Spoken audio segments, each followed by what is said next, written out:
भितरी कंटा वाली।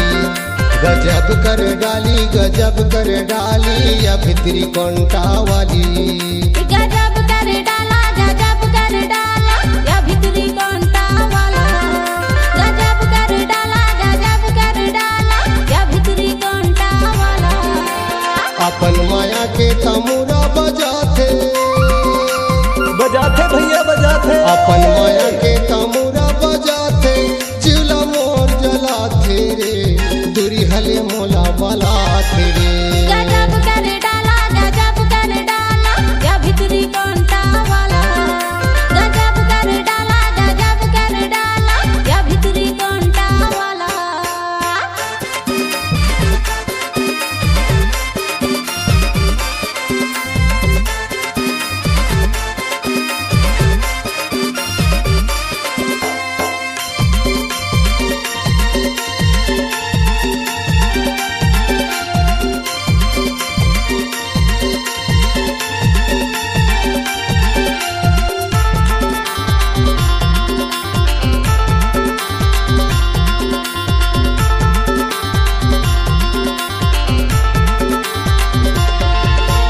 गजब के सोहे है माथे के बिंदिया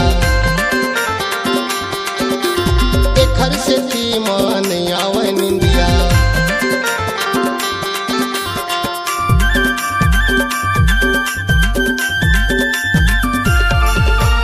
गजब के सोहे है माथे के बिंदिया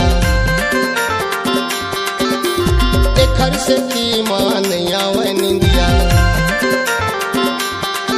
ये लगाए हवे लाली या भितरी कंटा वाली।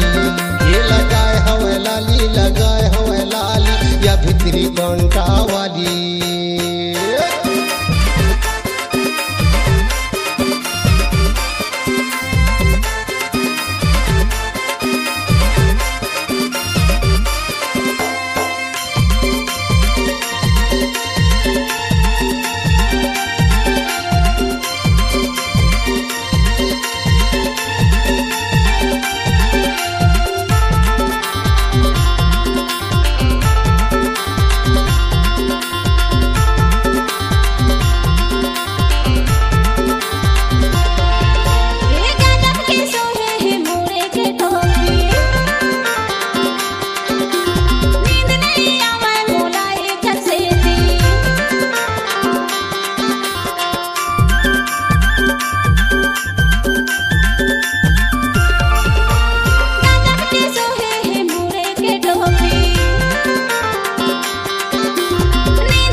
गजब सुनावे घोड़े के पैरी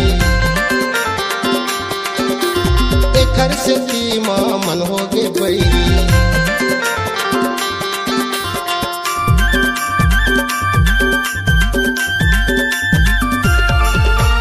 गजब सुनावे घोड़े के पैरी एखर से तीमा मन हो गे बैरी। मोरो लाग साली या भितरी कंटा वाली। मोरो लाग साली या भितरी कंटा वाली।